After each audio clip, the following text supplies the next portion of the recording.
Hello officers, welcome to Competition Care. Aji, the Assam Tribune aru the Hindur most important topics keta ami discussion korim. Potokke sailong most important topics keta ki hoy ajir? One nation, one election. Hindut ahise aru GS paper 2 apunar etu connect koribo paribo. Aditya L1 The Hindu aru GS3 year relevance আছে Diksha e-education platform The Hindu আহিছে আৰু GS2 আৰু GS paper 3 point of view পৰা relevant হয় Status of the Right to Information Act বহুত important act হয় Right to Information Act The Hindu আৰু GS2 The success of PM Svanidhi Assam Tribune আহিছে GS2 আৰু GS paper 5 GS paper 5 আপোনালোকে জানে Assam based যিখন আমাৰ GS paper হয় সেইখনত কামত আহিব So first topic আমি লওঁ One Nation One Election The top officials of Union Law Ministry on Sunday held a preparatory briefing for former President of India Ram Nath Kovind who heads the high-level committee to examine and make recommendations for holding simultaneous elections to Lok Sabha and state assemblies. Mane ki Lok Sabha aru Bidhan Sabhar একেলগে election hobo. আপোনালোকে comment কৰি মোক জনাওক যে একেলগে election কৰিলে আপুনি আপোনাৰ মতামতটো দিয়ক যে হেতু ভাল হ'ব নে বেয়া হ'ব কাৰণ কি এটো ওপৰতে মেইনছত প্ৰশ্ন আহি যাব Give your views on simultaneous elections যে whether it will be beneficial or not critically analyze the efficacy এনেকে খুদিব so civil servant যেটা আপনি হ'ব বিচাৰিছে ACS বা APS বিষয় হ'ব বিচাৰিছে এই যিবিলাক জ্বলন্ত সমস্যা এই সমস্যা বিলাকত আপোনাৰ মতামতটো আপোনালোকে strong কৰিব লাগিব you should have an opinion on important issues so issue to নালাগে but important issue আৰু আপোনালোকে ধৰিব পাৰিছে যে one nation one election এটা বহুত important issue হয় ইয়াৰ লগত বহুত কিটা dimensions জড়িত হৈ আছে ঠিক আছে so let us now study what is one nation one election ono বুলি কওঁ আমি The idea of ono centers around synchronizing the timing of Lok Sabha and state assembly elections. আপোনালোকে জানে যে আজিকালি এনেকুৱা হৈছে যে বছৰটোত ইলেকশন হৈ থাকে অনবৰতে হয়নে state assembly election হল নহলে লোকসভা election হল আৰু এই frequency of polls reduce কৰিব বিচাৰিছে কোনোবা নহয় কোনোবা এখন আমাৰ ৰাজ্যত ইলেকশন হৈয়ে থাকে সো হেতু কাৰণে কি কিনো হয় হেতু আমি জানিব লাগে তাৰ আগতে জানিব লাগে ইয়াৰ বেকগ্ৰাউণ্ড আমি জানি লওঁ যে আপোনালোকে সকলোৱে জানে এই ছবিখন দেখিছে যে ইলেকশন ভোট দিবলৈ আহিছে মানুহবিলাকে আৰু মানুহবিলাকক চাওকচোন কেনেকে সুইজাৰ পিন্ধি আছে আৰু হাৰি পিন্ধি আছে আৰু মেবি ঠাণ্ডা দিনৰ হয় কাৰণ কি এখেতে কোট পিন্ধি আছে আৰু ইয়াত এজন মেবি তেওঁ পাইপ হুপি আছে ঠিক আছে সো এটা ইলেকশনৰ সিন এটো আপোনালোকে কেতিয়া ইলেকশন জেনাৰেল ইলেকশন 1951 এটা ঐতিহাসিক এটা খন বুলি ক'ব পাৰি সো ভাবকচোন সেই ইলেকশনটো কেনেকুৱা আছিল concurrent election আছিলে একে সময়তে লোকসভাৰ কাৰণেও ইলেকশন হৈছিল আৰু legislative assembliesৰ কাৰণেও ইলেকশন হৈছিল অক্টোবৰ 1951 তাৰ মানে প্ৰথম ইলেকশনটো simultaneous আছিল আজিকালি হে simultaneous নোহোৱা হৈ গল তো 1967 লৈকে simultaneous elections আছিল বুলি কৈছে তাৰ পিছত disrupted হৈ গল The cycle was first broken in 1959 when after the center invoked Article 356. Article 356 আপোনালোকে জানিব লাগিব most important, very important. So very important বিলাক আমি 5 star দি দিওঁ মনত ৰাখিব লাগিব failure of constitutional machinery কি কৰিছিলে কেৰালা গভৰ্ণমেণ্টক ডিসমিস কৰিছিলে Article 356 invoke কৰি Subsequently, due to defections, counter defections between parties, several legislative assemblies dissolved in post 1960. Etia apnaloke mok jonabo je defectioner provision kuntu schedulot ase. Kuntu schedulot defectioner provision, anti-defection provisions ase, heitu mok jonabo. Thik ase? Next, the fourth Lok Sabha dissolved prematurely in 1971. Jitu fourth Lok Sabha asile prematurely dissolve hol aru mid-term Lok Sabha election hoy gol. Tetiare pora simultaneous elections khotom hoy gol 1971. Thik ase? Another important reason that disturbed the simultaneous election was due to the extension of the term of Lok Sabha during national emergency in 1975. Our national emergency kune anisile kar sarkar dinot anisile to Indira Gandhi yat dekhise apnaloke Indira Gandhi homoyot national emergency ঘোষণা হৈছিলে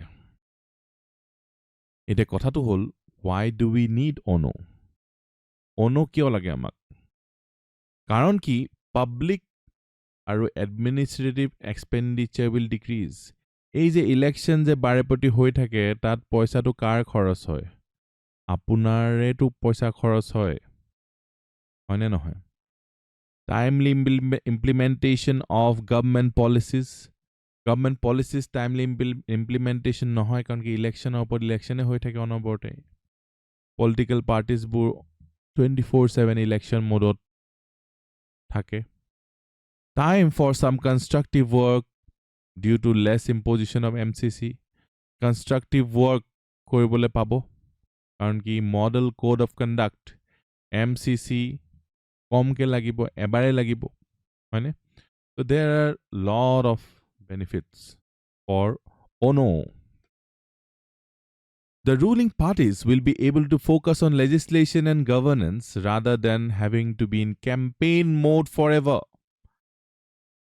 legislation or governance or গুৰুত্ব দিব পাৰিব education প্ৰভাৱ পৰে নে বাৰু হয়নে বাৰু এই যে ভোট ইলেকশন হলে মানে schools বিলাকটো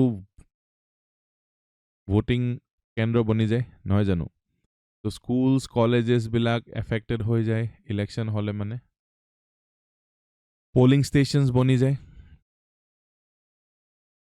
boost voter turnout etia অনবৰতে যদি ইলেকশন হৈ থাকে তেতিয়া ভোটাৰৰ টাৰ্নআউটও কম হোৱা দেখা যায় যদি এবাৰ ইলেকশন হয় তেতিয়া হলে সবে ধুনিয়াকে ওলাই আহিবিনে ভোটটো দিব পাৰিব same polling station and elimination of duplication of work etia যদি লোকসভা ইলেকশন এই বছৰ হৈ গল next year আকৌ state legislative assembly election হ'ব তেতিয়া আকৌ একেকেটা কামকে আকৌ এবাৰ কৰিব লাগিব নহয় সো এইখিনি কথা আপোনালোকে just legislation governance education voter turnout duplication of work এইকেটা keywords red bold কৰা আছে এইকেটা keywords আপোনালোকে এক্সামত মনত পেলাব পাৰিলে হৈ গল less diversion of security forces so security issue এটা আছে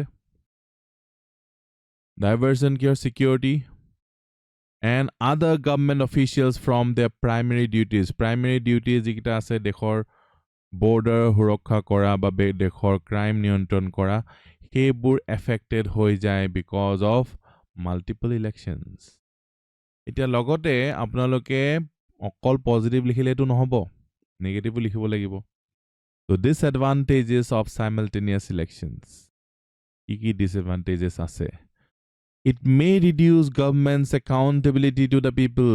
এতিয়া এটা কথা হ'ল যে যদি এবাৰেই ইলেকশ্যন হয়, ওৱান টাইম ইলেকশ্যন, তেতিয়া 5 বছৰলৈকে একো প্ৰব্লেম নাই আৰু আৰামছে চলি থাকিব পাৰিব। কিন্তু মাজত যদি ইলেকশ্যন হয়, তেতিয়া কি হয় ন, গভৰ্ণমেণ্ট একদম পুৰা চকন্না থাকিব লাগিব আৰু, হয়নে? গভৰ্ণমেণ্টে পুৰা একাউণ্টেবল হৈ থাকিব লাগিব যে এই যে প্ৰমিজেছবোৰ কৰিছেনে নাই কৰা, আৰু যদি নকৰে তেতিয়াহ'লে নেক্সট ইলেকশ্যন নহ'লে নেক্সট ইলেকশ্যনত দিগদাৰ হ'ব পাৰে। Regional issues may get ignored. এতিয়া যদি লোকসভা ইলেকশ্যন হয় আৰু ষ্টেটৰ ইলেকশ্যন হয় একেলগতে, তেতিয়া কি হ'ব? ৰিজনেল ইছ্যুজবোৰ এফেক্টেড হৈ যাব পাৰে, কাৰণ কি ষ্টেট ইলেকশ্যনত সাধাৰণতে ৰিজনেল ইছ্যুজৰ ওপৰত মানুহবিলাকে ভোট দিয়ে, আৰু লোকসভা ইলেকশ্যনত কাণ্ট্ৰি বেছড, ইণ্ডিয়া বেছড যিটো ইণ্ডিয়াৰ যিবোৰ প্ৰব্লেমছ সেইবিলাকক কেন্দ্ৰ কৰি মানুহবিলাকে ভোট দিয়ে। তো ডিছএডভান্টেজ কেইটা আপোনালোকে মনত ৰাখিব, একাউণ্টেবিলিটি আৰু ৰিজনেল ইছ্যুজ।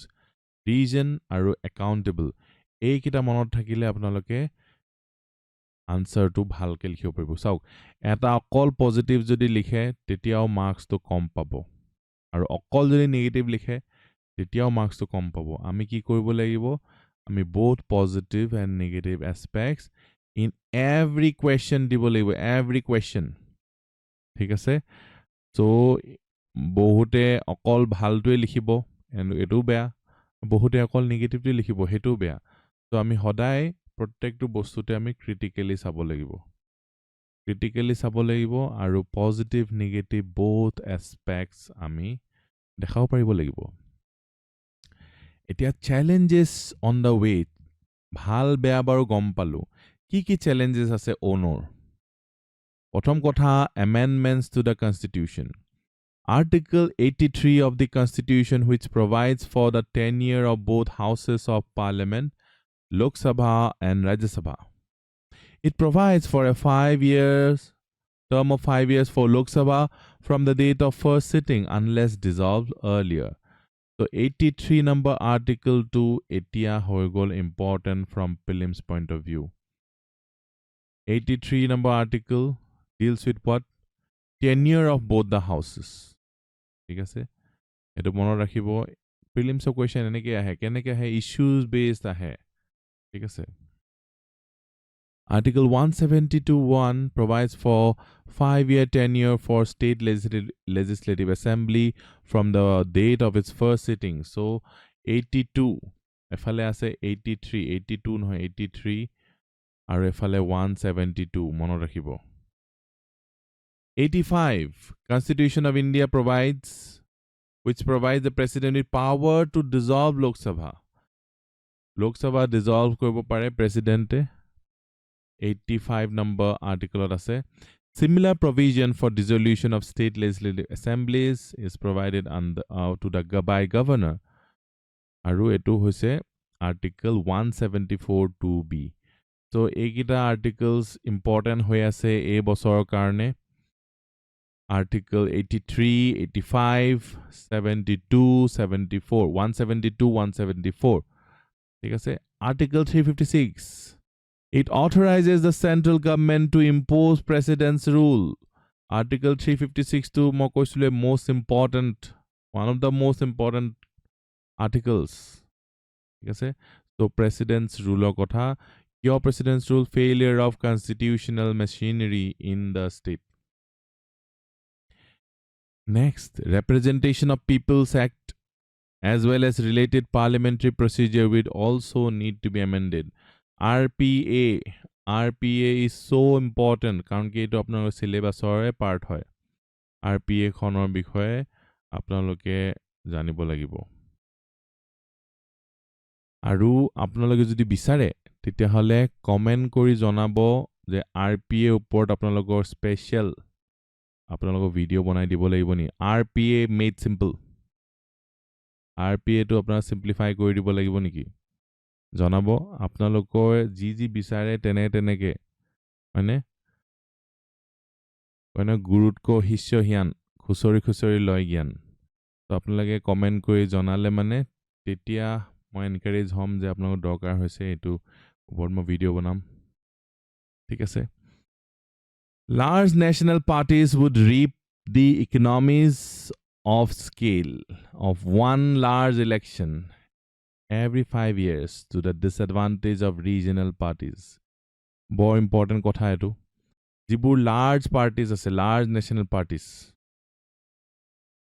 তেওঁলোকে ইয়াৰ সুবিধা পাব কাৰণ কি 5 বছৰ তেওঁলোকে পইচাটো গোটালেই হৈ গ'ল আৰু এবাৰ ডাঙৰকৈ ইলেকশ্যন পাতি দিলে তেতিয়া কি হ'ব সৰু ৰিজনেল পাৰ্টিজবিলাকৰতো পাত্তাই নাথাকিব হয়নে চ' সেইটো এটা বহুত ইম্পৰ্টেণ্ট কথা the core issue which hinders its implementation is India's parliamentary form of government in which government is accountable to lower house. আৰু এটা কথা হ'ল যে one nation one election bar আহিলি কিন্তু যদি টাৰ্মতকো আগতে গভৰ্ণমেণ্টখন ভাঙি যায় তেতিয়া কেনেকুৱা হ'ব তেতিয়াতো আকৌ ইলেকশ্যন পাতিবই লাগিব তো আল্টিমেটলি গৈ পিনে আকৌ চোন নন সাইমালটেনিয়াছ ইলেকশ্যন হৈ যাব চ' সেইটোৱেইটো প্ৰব্লেম হৈ গ'ল ইয়াত কথাটো তো সেইকাৰণে এতিয়া হাই লেভেল কমিটি এখন বনোৱা হৈছে আৰু তাত আলাপ আলোচনা হ'ব তাৰপিছত এই বস্তুটো কি হ'ব এটা সিদ্ধান্তলৈ আহিব তো এতিয়া যিহেতু এটা চলি আছে কাৰেণ্ট এফেয়াৰ সেইকাৰণে আপোনালোকে এইটো জানিব লাগিব ইয়াৰ ওপৰত আপোনাৰ মতামত কি কমেণ্ট কৰি মোক জনাব নেক্সট লজিষ্টিকেল চেলেঞ্জেছো আছে at present one voting machine is at every polling station. For holding simultaneous elections, the requirements of EVMs and the VVPATs will double. এতিয়া একেলগতে যদি ইমান দুইটাৰে ইলেকশ্যন হয় তেতিয়াহ'লে ডাবল হৈ যাব ইয়াৰ ৰিকুৱাৰমেণ্টটো এইটো এটা আছে logistical challenge to educate the ভোটাৰ্ছবিলাকে লাষ্ট কেতিয়া 1960sতে একেলগতে ইলেকশ্যন দিছিলে একেলগতে ইলেক্ট কৰিছিলে লোকসভালেও আৰু লেজিসলেটিভ এছেম্বলিজলেও তো the present generation is not even familiar with the idea মানুহে এইটো গমেই নাপায় কমন মানুহে চ' কমন মানুহৰ এডুকেশ্যনটো বহুত ইম্পৰ্টেণ্ট হৈ গ'ল এতিয়া ভোটাৰ্ছক এডুকেট কৰিব লাগিব যে এনেকে এইটো হ'ল আপোনালোকে যদি বিধায়ক যি চুজ কৰিব তেতিয়াহ'লে এইটো কৰিব এইটো বেলেগকৈ আৰু যদি আপোনালোকে MP তেতিয়াহ'লে বেলেগকৈ চ' এইখিনি এডুকেশ্যনো দিবলৈ লাগিব ৰেকমেণ্ডেশ্যনছখিনি চাওঁ ল commission of India 2018 It is not feasible within the existing framework of constitution সেইবুলি ক'লে Law Commission of India It is said that the constitution the Representation of People's Act 1951 rules and procedures of Lok Sabha state assemblies would require appropriate amendments to conduct simultaneous elections so simultaneous elections কৰিব হলে কিছুমান amendments দৰকাৰ হ'ব ক'ত RPA 1951 rules of procedure of Lok Sabha state assemblies এইখিনিত আৰু it is not feasible within existing framework বুলিও law commission ক'লে 2018ত The commission also recommended to getting ratification of at least 50% of the states so কৈছে যে আপোনালোকে 50% of states ratificationও লৈ লওক এই one nation one election কাৰণে The LCI in support of ONO will lead to the saving of public money so law commission কৈছে আনফালে যে পাব্লিক মানি সেভ হ'ব বুলিও কৈছে reducing the strain on administrative setup and security forces 5 বছৰৰ মূৰত এবাৰে এনেকুৱা এটা ইলেকশ্যন পাতিলে তো এডমিনিষ্ট্ৰেটিভ সেটআপটো বহুত কম ট্ৰাবল হ'ব যেনেকৈ আপোনালোকে আৰু কেইদিনমান পিছতে ACS APS বিষয়া হ'বগে চ' তেতিয়া আপোনালোকে ইলেকশ্যনটো কণ্ডাক্ট কৰি থাকিবলৈ ভাবকচোন আপোনালোকে প্ৰত্যেক বছৰে যদি ইলেকশ্যন আপোনালোকে কণ্ডাক্ট কৰি থাকিব লাগে তেতিয়া আপোনালোকৰ বাকি এডমিনিষ্ট্ৰেশ্যনৰ কামবোৰ কৰিবলৈ ৰৈ যাব নহয় Timely implementation of government policies and administrative focus on development activities rather than electioneering So timely implementation to hobo government policies bilakor timely implementation to keyword hoy আৰু electioneering to keyword hoy. Way back in 1999, the LCI headed by Justice BP Jeevan Reddy also advocated for simultaneous elections.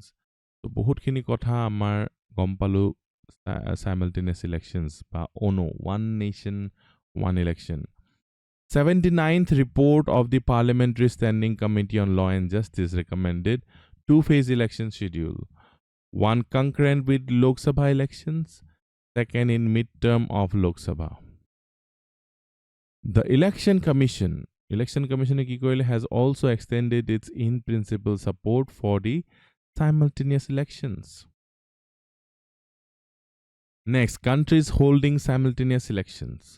There are countries that hold simultaneous elections like Belgium, Brazil, Sweden আৰু South Africa. এইটো হৈ গ'ল বহুত important কাৰণ কি আপোনালোকে যেতিয়া argument কৰিব ইন ইয়ৰ আনচাৰ যে এইটো কিন্তু এছে কাৰণেও আপোনালোকে ইম্পৰ্টেণ্ট হ'ব পাৰে এইটো বিষয়ে আপোনাৰ এছেও আহিব পাৰে যে সাইমালটেনিয়াছ ইলেকশ্যনছৰ হ'ব লাগে নে নালাগে কি ভাবে Belgium Brazil Sweden south Africa মনত থাকিবনে বি দুটা আছে এছ দুটা আছে 2B B2 S2 B2 S2 মনত ৰাখিলে হৈ গ'ল বেলজিয়াম ব্ৰাজিল ছুইডেন আৰু south Africa but their system is different. Belgium and Sweden follow different systems, that is proportional representation. Proportional representation এটা election or system হয় আমি কি follow কৰো first past the post system for Lok Sabha আৰু state legislative elections. First past the post system আৰু proportional representation. দুটা বেলেগ বেলেগ হয় আপোনালোকৰ এইটোৰ ওপৰত আইডিয়া আছে নে আৰু এইটোৰ ওপৰত যদি আইডিয়া নাই তেতিয়া হলে আপোনালোকে এইটো চাব লাগিব আৰু যদি আপোনালোকে বিচাৰে যে এইকিটাৰ ওপৰত ভিডিও বনাই দিব লাগে মেড সিম্পল কৰি দিব লাগে তেতিয়া হলে কমেন্ট কৰিব লাগিব ঠিক আছে সো ফাৰ্স্ট পাস দা পোষ্ট সিস্টেম সিম্পলি মই ক'ব হলে বুজাব হলে কি বুলি কম যে সাপোজ 100 জন ভোটাৰ আছে এটা সিম্পলকে বুজাই দিও এটাই মেড সিম্পল কৰি দিও অকমান যদি আৰু কোন ভালকে লাগে তেতিয়া হলে কমেন্ট কৰিব 100 জন ভোটাৰছ আছে সাপোজ আৰু 10 জন ক্যান্ডিডেটস আছে ঠিক আছে 10 জন ক্যান্ডিডেট উঠিছে এতিয়া সকলোৱে সাপোজ 10 জন 10টা ভোট পালে এই ইলেকশনটোত কিমান কেনেকে জিকি যাব আকচোন 11টা ভোট পালে জিকি গল নে বাৰু সো সবেই যদি 10টা ভোট পায় এজনে 11 পালে তেওঁ জয়ী হৈ গল এটো হৈছে ফাৰ্স্ট পাস দা পোষ্ট সিস্টেম কিন্তু চাওক ইয়া এওক টু 89 জনে তেওঁক ভাল পোৱা নাছিলে তথাপিও তেওঁ ইলেক্ট হৈ গল তো এইটোৱে ড্ৰবেক হয় ফাৰ্স্ট পাস দা পোষ্ট সিস্টেমৰ বাট এটো সিম্পল হয় আৰু ইণ্ডিয়াত এইটোৱে চলি আহিছে ঠিক আছে আৰু নেক্সট প্ৰপৰ্শনাল ৰিপ্ৰেজেন্টেশন এনেকুৱা হয় 100টা সাপোজ ভোটাৰ আছে 10টা মানুহে ইলেক্ট হৈছে তো সবেই যদি 10টা এনেকে পালে তেতিয়া কি হ'ব এ সবেই সাপোজ 10টা মিনিষ্ট্ৰি আছে তো 10টা মিনিষ্ট্ৰি এটা এনেকে পাব কোনোবাই যদি 20 পাইছে তেতিয়া হলে তেওঁ দুটা পাব মিনিষ্ট্ৰি এনেকে হ'ব তো এটা proportional representation যে যিমান proportion হে অনুপাতে তেওঁলোকৰ representation তেওঁলোকে ministries পাব বা পাৱাৰত থাকিব এনেকুৱা ধৰণৰ কথা তো এই সিস্টেমটো টোটালি বেলেগ হয় ইণ্ডিয়াত কি ফলো কৰে ফাৰ্স্ট পাস দা পোষ্ট সিস্টেম ঠিক আছে next Aditya L1 on 2nd September 2023 ISRO has successfully launched India's first solar mission Aditya L1 এইটো ইমান ইম্পৰ্টেন্ট হৈ গৈছে সেইকাৰণে পিকচাৰ স্পীক্স 1000 words সেইকাৰণে এই পিকচাৰখন আপোনালোকে চাই দিয়ক এয়া এটা কি কম স্যাটেলাইট নেকি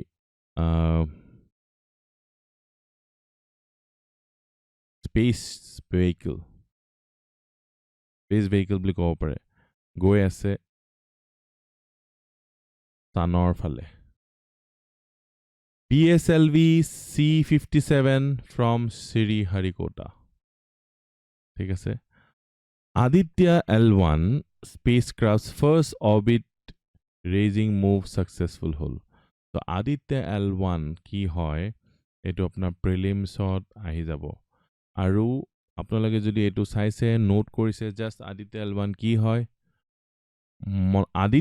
আদিত্য মানে কি আদিত্য মানে এটো সান হয় নহয় জানো তো আদিত্য মানে সানৰ এটা নাম হল আদিত্য ঠিক আছে সো এটো মনত ৰাখিবলৈ ইজি হয় আদিত্য L1 L2 L3 এনেকৈ দিলে কনফিউজ হৈ যাব তো L1 টো মনত ৰাখিলে হৈ গল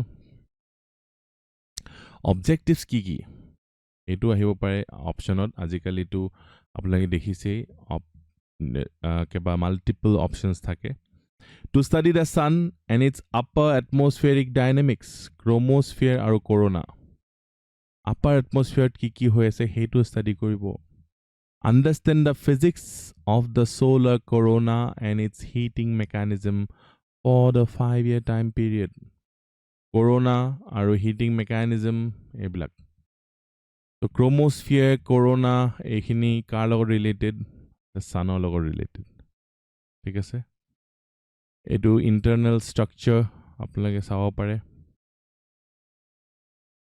সানস্পটস দেখিছেনে সানস্পটস সানত থকা ডাৰ্ক স্পটস বিলাক সানস্পটস ঠিক আছে ফ্লেয়াৰ টো কি সানস্পটৰ অপোজিট ব্ৰাইটাৰ স্পটস যিবিলাক ফ্লেয়াৰ্স ঠিক আছে so orbit L1 orbit first Lagrange point of the sun earth system হেতুৱে L1 importance of L1 point it provides an unobstructed view of the sun even during phenomena like an eclipse so a L1 to importance কি just ওপৰপকে জানিলে হৈ গল simple হয় কথাটো L1 টোৱে unobstructed view দিয়ে so L1 ত এনেকৈ eclipse সময়টো sunটো দেখি থাকিব allows payloads to directly observe the sun making the mission fuel efficient ঠিক আছে fuel efficient হ'ব directly observe কৰিব পাৰিব sunটো Lagrange points or liberation points These are specific points in space relative to two large bodies like the Earth and the Moon or the Earth and the Sun, where the gravitational forces of the two bodies and the centripetal force of an orbiting object balance out. So, ki hoy specific points in space buli koise relative to two large bodies like Earth and Moon, Sun, aru Earth. Where the gravitational forces of the two bodies and the centripetal force of an orbiting object balance out. So, yar para, suppose eto eta satellite ase yat, ঠিক আছে এই satellite to yar paro tanibo, দুইটা ফলৰ পৰা টানিব ঠিক আছে আৰু centripetal force এটা তো ঘূৰি আছে centripetal force এটাও আছে তো এইখিনি balance out হৈ থাকে তো হেকাৰণে ই ব্যালেন্স আউট মানে ক্যান্সেল আউট হৈ যায় সো ই ব্যালেন্সত হেকাৰণে থাকে ঠিক আছে যদি ইয়াৰ আকৰ্ষণটো বেছি হৈ যায় ই এফালে গুচি আহিব ইয়াৰ আকৰ্ষণ যদি বেছি হৈ যায় ই এফালে আহি যাব সো এই পইণ্ট কিটাই হৈছে ল্যাগ্রেঞ্জ পইণ্টস আৰু লিবাৰেশন পইণ্টস বুলি কোৱা হয় ঠিক আছে ফৰ এক্সাম্পল আমি যদি কওঁ সপোজ অকণ ডাঙৰকৈ আঁকি লওঁ এইটো সপোজ আৰ্থ এইটো মুন তো এইটো ল্যাগ্রেঞ্জ পইণ্ট হৈ যাব ঠিক আছে তো ইয়াত আপোনালোকে দেখিব পাব এ সান আৰু L1 চাওকচোন যিহেতু সানৰ গ্ৰেভিটেশ্যনেল ফ'ৰ্চটো বেছি, ঠিক আছে? গ্ৰেভিটেশ্যনেল ফ'ৰ্চটো বেছি, সেইকাৰণে L1 পইণ্টটো চাওকচোন, ছানৰ পৰা দূৰত আছে আৰু আৰ্থৰ পৰা ওচৰত আছে L1 পইণ্টটো, ঠিক আছেনে? তো এই L1 পইণ্ট এইটো হয়, আৰু এটা L2 এইটো হয়, L3, L4, L5 এনেকৈ আছে. Aditya L1 can maintain constant uninterrupted view of the sun. সেইটো এটা main important point হয় of Aditya. This location allows the satellite to access solar radiation and magnetic storms before they are influenced by Earth's magnetic field and atmosphere. So, যদি যিবোৰ solar radiation আহিব আছে, magnetic storm যদি আহিব আছে, সেইবোৰ আগতীয়াকে গম পাই যাব. Additionally, the L1 point's gravitational stability minimizes the need for frequent orbital maintenance efforts, optimizing the satellite's operational efficiency. So, L1 nisna point eta thakile, L1 nisna point eta jeta thakibo eta satellite, তেতিয়া ইয়াক মানে বাৰেপতি ইয়াক পুছ চুছ দি থাকিব নালাগে, ই ধুনীয়াকৈ balance হৈ থাকিব, ঠিক আছে? ধুনীয়াকৈ বেলেঞ্চ হৈ থাকিব, তো সেইকাৰণে ইয়াত বহুত এনাৰ্জি এফিচিয়েণ্ট হৈ যায়, ঠিক আছে? The observatory class spacecraft is carrying 7 payloads, 4 remote sensing, 3 in situ by directly sampling a particular volume of space. In situ instruments will observe the local environment at L1. So, এইখিনি আপোনালোকৰ additional information হয়. এইটো বহুত important হয় যে ইয়াৰ লগতে সুধিব পাৰে other solar missions by different countries. বেলেগ countries-এও solar missions পঠাইছে. 2018ত United States-এ পঠাইছে Parker Solar Probe. Solar Orbiter পঠাইছে 2020ত. তো Sunক সবেই ষ্টাডি কৰি আছে. আমাৰ ইণ্ডিয়া ষ্টাডি কৰিবলৈ আদিত্য L1. জাপানে হিনোটটি 1981ত. Yoko Solar A, ইটো Astro A. Helinode Solar B 2006. Ulysses 1990ত ইউৰোপৰ পৰা পঠাইছে Probe 3, Smile, etc. Next whole Diksha e-education platform.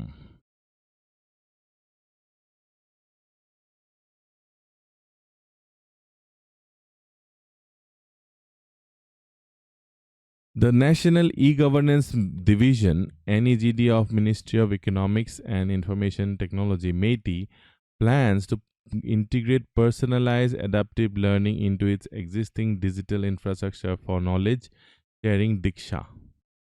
Diksha full form ahi jabo Digital Infrastructure for Knowledge Sharing.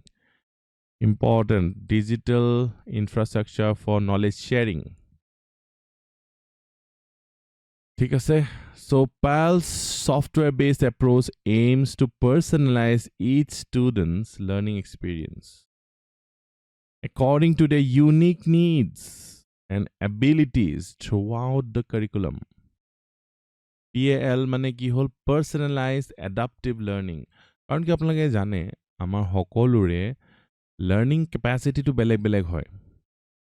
So, সেইটো বহুত important যে আমি আমাৰ যিটো পেচ সেইটো অনুযায়ী আমি আমাক কোনোবাই পঢ়ুৱাই বা আমাৰ পঢ়াটো যাতে তেনেকৈ হৈ থাকে. Diksha under Education Ministry offers e-content for schools through an online portal and a mobile app featuring embedded assistive technologies for learners with visual or hearing impairments.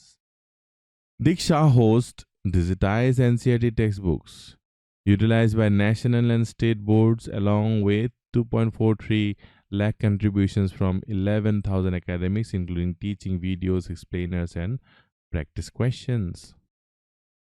Detailed analysis about the recent developments. Need for PAL's integration into Diksha. With nearly 35 lakh students dropping out in class 10 and ineligible to qualify for class 11 every year, the Education Ministry wants to adopt digital learning with a focus on improving learning outcomes and school retention.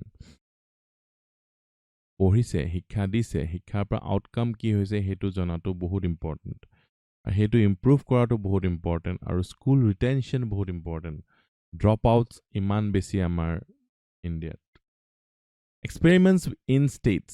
Andhra Pradesh has signed contracts with 3 privately owned edtech companies, Reliance Jio Platform Startup Imbibe, Conway Genius or Mindspark for training teachers to use IT applications in the classroom, provide analytics for remedial learning and help students improve their conceptual understanding. Similarly, in Assam, for instance, the PAL was adopted in 200 schools from classes 6 to 10, but after implementation of the project for 2 years, Assam discontinued it, citing lack of funds. Lack of funds to eta important bostu hoy, jitu karne PAL to discontinue koribologia hoi gol. In order to improve consuming experience to the students, any GD will float an expression of interest to assess the market for edtech companies that can help launch PAL and possibly integrate with Diksha too. Next, status of Right to Information Act, RTI. Iman important hoy RTI. Bahut besi important. Aru ei RTI karone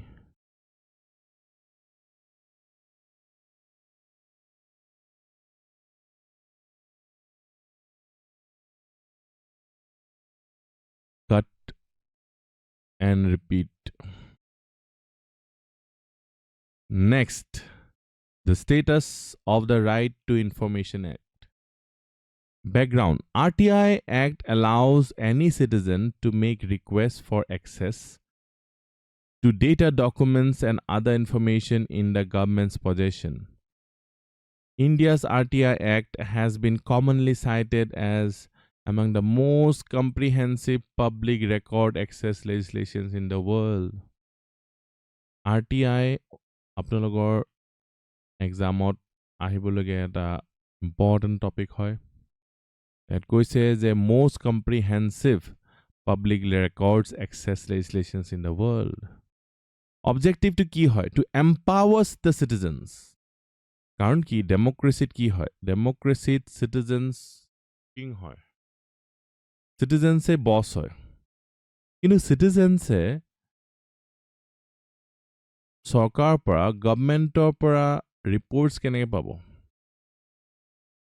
বস হলেতো ৰিপোৰ্টস পাব লাগিব হয়নে তো সৰকাৰে ভাল কৰিছে বেয়া কৰিছে কি নাই কৰা এই গুটেই বস্তুবোৰ পাব থ্ৰু RTI সো এম্পাৱাৰ হল নে নহল এম্পাৱাৰ হৈ গল এম্পাৱাৰ্ড হল মানুহবোৰ যেতিয়া RTI তেওঁলোকৰ হাতত আহিলে promote transparency and accountability in the working of the government exemption it prohibits the personal data disclosure of citizens by government unless there is an overriding public interest in doing so. So personal data disclose koribo nware. Digital Personal Data Protection Act 2023 amended this qualified prohibition into a total prohibition. Past amendments. The Right to Information Amendment Act 2019 gave the union government unilateral power in deciding how long information commissioners who hear appeals against unsatisfactory or absent RTI responses can serve and what their salaries are.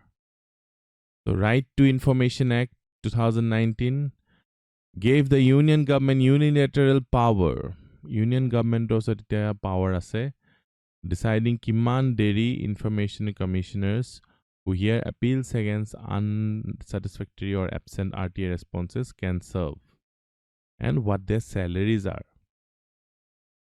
ঠিক আছে Problems in implementation of the act in recent times The RTI's implementation is dependent on subordinate rules made by union government and state governments. For instance, the simple matter of what payment method a public authority can accept is left to the states to decide, which can be burdensome at times for general public. Delay in appointments, information commissions, the Central Information Commission for the Union Government and various state information commission have also undermined the confidence in the RTI framework, as appeals can take months or even years to be heard if ever. For example, Jharkhand SIC had no commissioners to hear appeals since May 2020, essentially suspending the ability to appeal ineffective administration of the RTI Act in the state.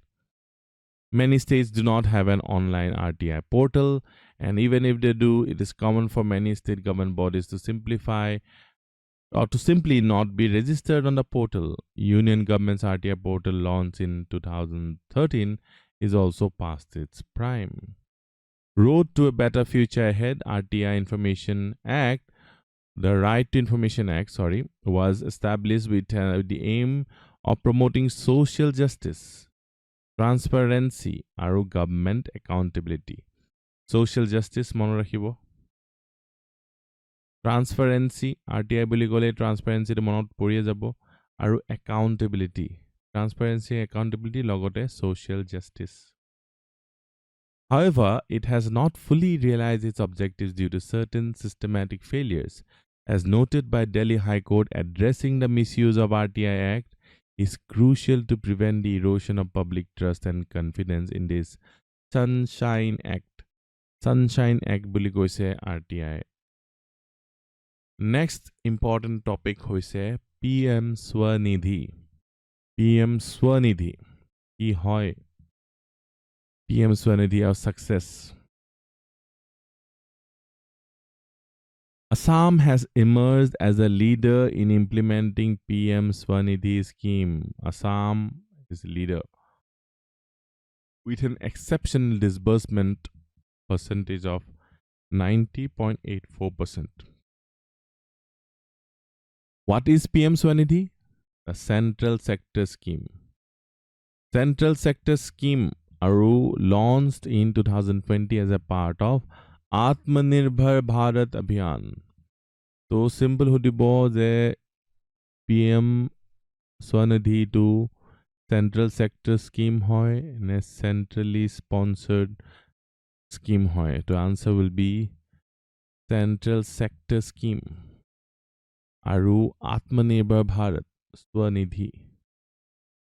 The scheme also aims to provide collateral-free working capital loans to street vendors, hawkers, small traders adversely impacted by COVID-19 pandemic and facilitate their transition into from the informal to the formal economy.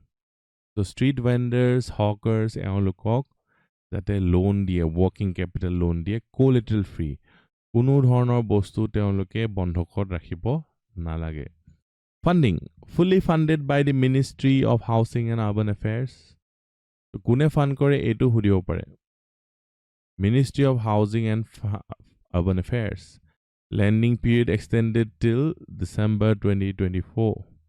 Loans offered up to first loan 10,000, next 20,000 or 50,000.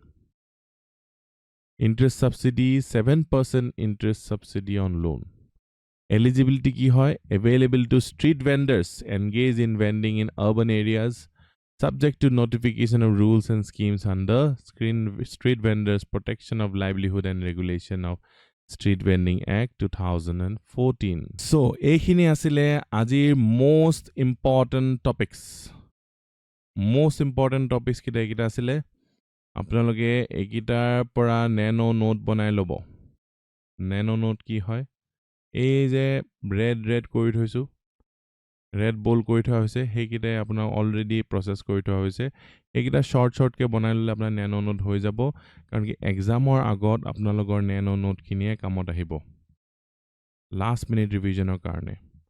ঠিক আছে so আমি already process কৰি made simple কৰি দিছো যদি আপোনালোকে এই video ভাল পালে তেতিয়াহলে লাইক কৰিব কমেন্ট কৰিব আৰু শেয়াৰ কৰিব আকৌ লগ পাম নেক্সট ডে পুনৰবাৰ মেড সিম্পল কৰিবলৈ thank you for watching competition care আৰু যদি চেনেলটোত নতুন আহিছে সাবস্ক্ৰাইব কৰিবলৈ নাপাহৰিব আৰু বেল আইকনটো বজাই থলে আপোনালোকে নটিফিকেশন পাই থাকিব যেতিয়াই ভিডিও নতুন ভিডিও আহে আৰু মেড সিম্পল আহি যায় ধন্যবাদ